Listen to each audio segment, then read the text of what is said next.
Bonjour, être du petit peuple, elfes, fées et corrigans. Un grand merci à tous les abonnés, nouveaux et anciens, qui ont rejoint la chaîne dernièrement. Je vous en remercie beaucoup. Merci pour vos likes, vos partages et commentaires.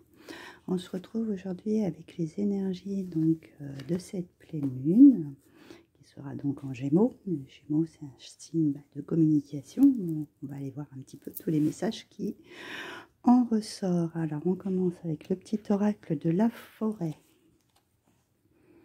qui nous parle de retraite. Retraite.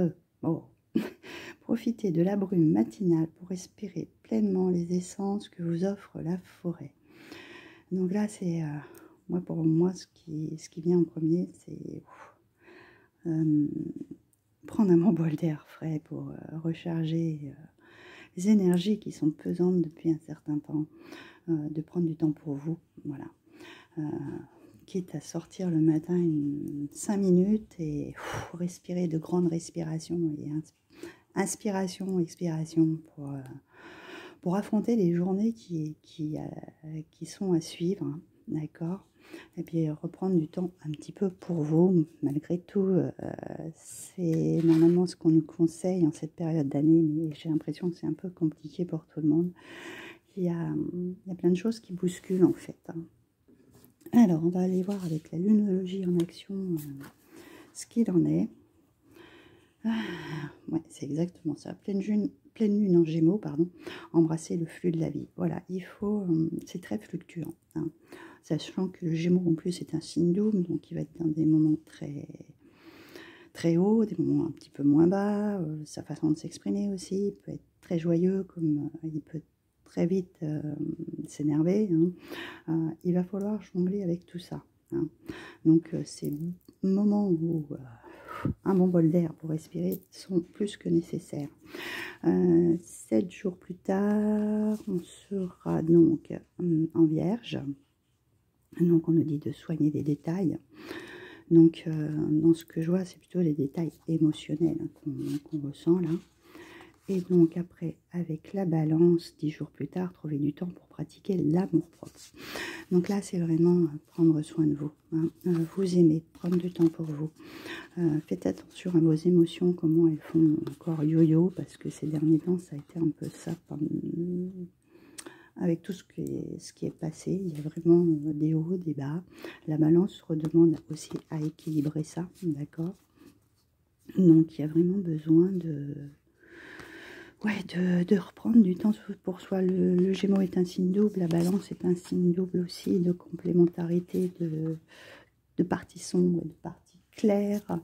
Donc il y a vraiment besoin de rééquilibrer les choses, hein, et de s'aimer, de prendre du temps, parce que souvent on donne beaucoup aux autres et les autres ne le voient pas forcément. Donc c'est aussi que les personnes dans votre autour de vous, que ce soit professionnel, sentimental, amical, etc., se rendent compte que vous existez aussi, d'accord. Donc il va falloir à partir de cette pleine lune essayer de remettre tout ça en place avec le spirit de la lune. Alors, nous avons la lune bleue qui nous parle de renouveau. Donc oui, là il faut mettre des changements en place. Oui, on a en plus au niveau là très émotionnel, c'est ce que je vous disais, hein. Il y a les émotions qui ont pas mal brassé. Cette communication, c'est aussi exprimer ce qu'on nous ressentit, hein, ce qu'on éprouve, hein, d'accord. Ensuite, on a donc le nourricier avec le cancer et le lâcher prise. Alors, ça rejoint aussi les énergies. Qu'est-ce que je vous ai fait là dernièrement? L'ouverture du portail. J'étais en train de chercher. Donc, le nourricier, c'est le cancer. Donc, le cancer, c'est très familial. C'est tout ce qui est émotionnel également, hein, mais il travaille beaucoup avec les émotions, le cancer.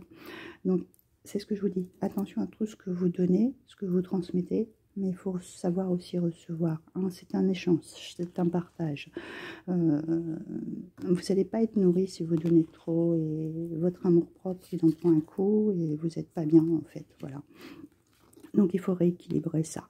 Et après, bah, une fois que vous avez peut-être communiqué et dit ce que vous éprouvez, bah, on va sur du lâcher prise. Après, on ne pense plus à rien, on met de côté et on laisse les choses se manifester d'elles-mêmes, hein, d'accord? Ne pas focaliser dessus.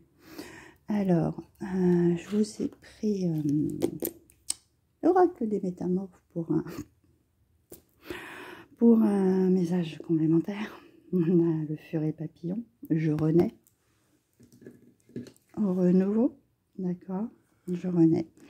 Donc c'est vraiment ça. Mettez de côté tout ce qui a été un petit peu lourd pour faire ressortir qui vous êtes réellement. Hein. En plus, on est sur un 5, donc le 5, le changement. Si je dis pas de bêtises, on était déjà dans ça avec... sur les énergies du portail, la première carte, je crois que ça parlait de changement, de rebousculer les choses, hein, d'accord. Donc je vais vous lire son message en complément, afin que vous ayez des informations supplémentaires. Alors,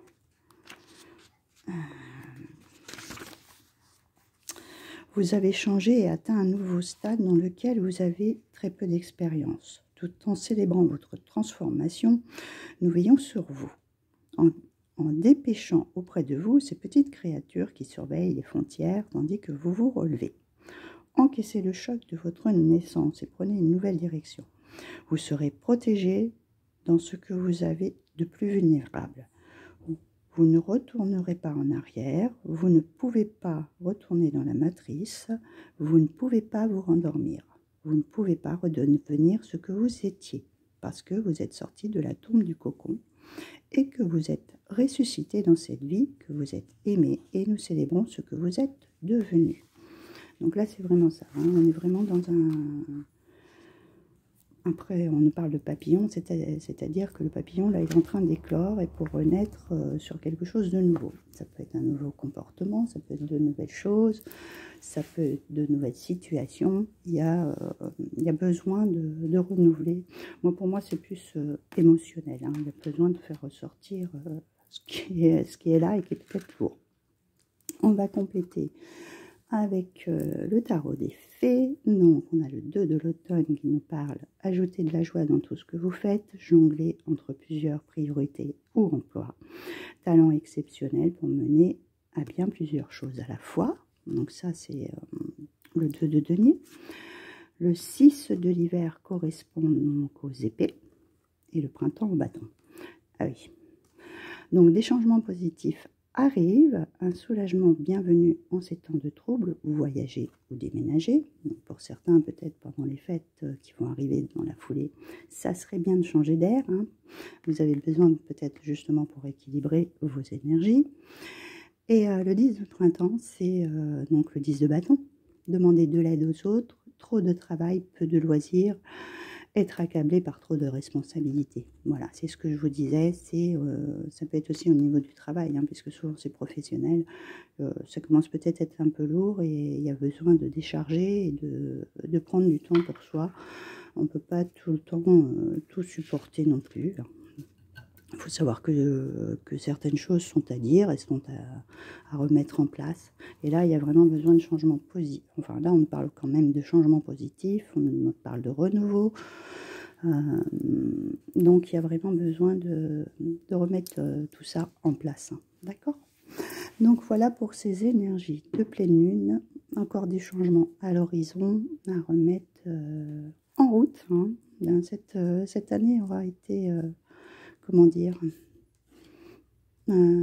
pas aussi simple, enfin ça n'a pas suivi les cycles comme ça devrait, je dirais. On demande toujours plus, hein, d'avancer et de ne rien lâcher. Voilà. Bon, alors je vous souhaite bon courage et on se retrouve pour une prochaine vidéo.